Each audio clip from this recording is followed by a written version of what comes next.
G'day Spurs fans, Paul the Hotspur hippie here, the only psychedelic soccer show on the internet, and you join me having a little break, sitting under a lovely big old tree in a park. Why not? And I'm pumped. I'm looking forward to tonight's game. We face Sheffield United, and it's good to get some good old Tottenham Hotspur, by far the greatest football team the world has ever seen, football back on the map.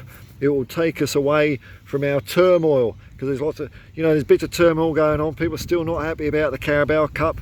Well, a good 6-0 stonking of Sheffield United will put a smile on people's faces. Under the tutelage, the wise guidance of the best football coach in the world, Ange Postecoglou. Well, at least for the month of August, he's been acknowledged as the best manager in the Premier League. How cool is that? Of course, we remember that Nuno Espirito Santo did the same feat. But I don't know about you, I'm feeling a little bit happier about Spurs, the way we're playing and the way we're going at the moment. In his press conference, Ange was asked about this rosy spot, this honeymoon period. I think there was a bit of an implication that from the Fleet Street meathead hacks that it's going easily at Spurs, that maybe results are going our way because of the honeymoon factor, the honeymoon period in Ange's tenure. And Ange responded to that beautifully. Don't know what your honeymoon was like, mate, but I lost my best striker. My honeymoon was actually quite relaxing and nice. So he's totally unflappable when he's asked any question. It's great to see. It's great to see a football manager, let alone of our beloved club, just take to it so well. He was asked about Richarlison, and he's saying that Richarlison's going to get every support that the club can give him, and the club support all players. And he said a big truth. It doesn't matter if some people think that football players have got all the money in the world and they're good at something, that life is going to be all fine. We all know that things happen in life beyond our control. They're a bit tricky to manage, and the things that are really important in life, like health and friends, money can't do much to mitigate those risks, as a banker would say. And Ange is a former banker, a bank teller, and he said one of his motivations for getting into football was to never go back to that world again. And I can fully empathise with that, and I have friends that can empathise with that too.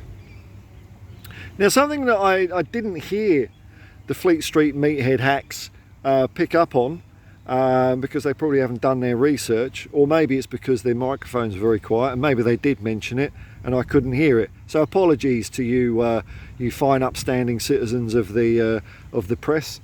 But this, if we win tonight, this will be Ange's 50th home game without defeat. And I've just got a fly on my finger. Bugger off. Sorry. I like nature, but not when it's crawling on my finger and annoying me. This will be Ange's 50th home game without defeat, which is an amazing feat. All through his 2 years at Celtic, he didn't lose a game. I think his last home game defeat was at Yokohama, and that would have been nearly 3 years ago. I think it was November 2020.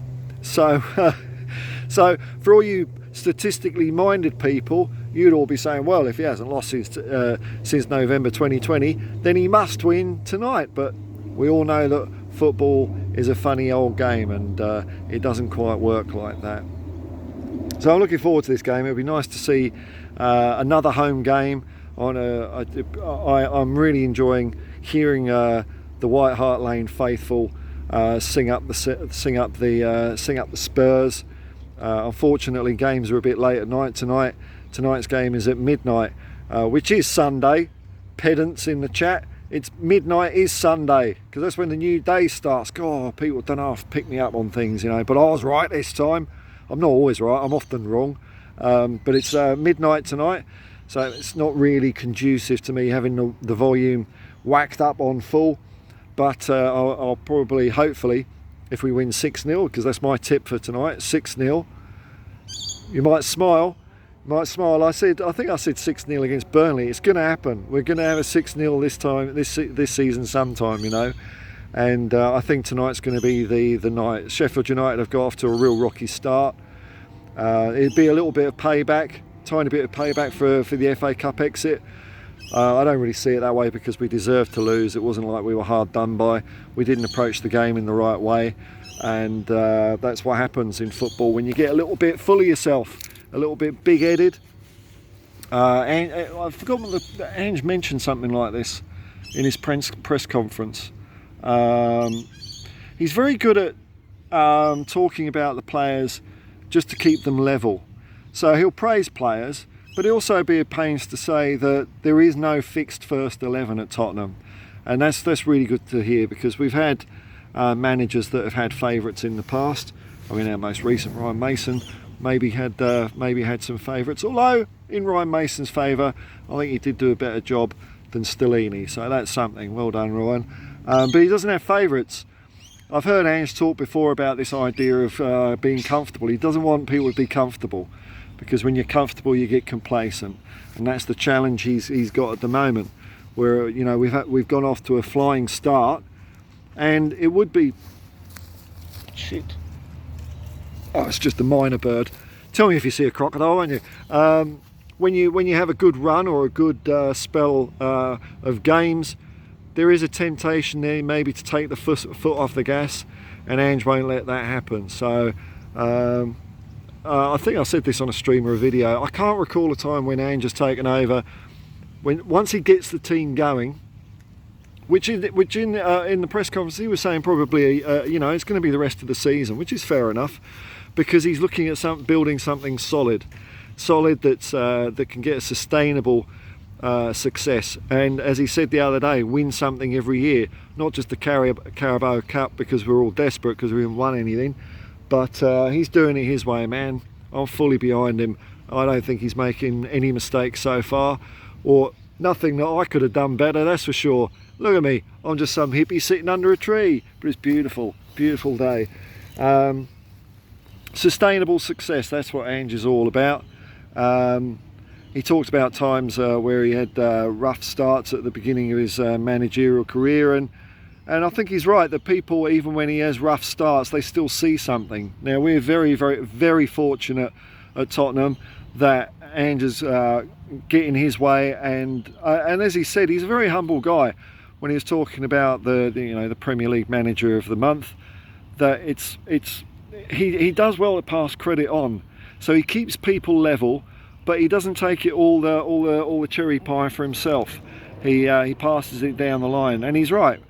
He's brought in great coaches, some great players that have inspired the players that were already there that wanted a piece of the action. They know that they can come to the party too, and it's due to the whole staff at Tottenham. Really, you know, these things can't happen unless everyone's on board. You know, you hear stories of the old Bill Nicholson days where, you know, everyone was on it. Tea ladies, kit man, everyone was on it, and everyone loved Tottenham Hotspur. And that's what Ange is bringing back. I'm excited to see us tonight.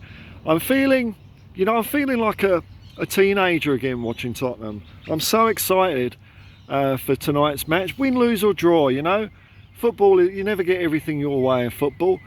Who knows, we might get a thumping on our end tonight, but, you know, I'm not worried about it.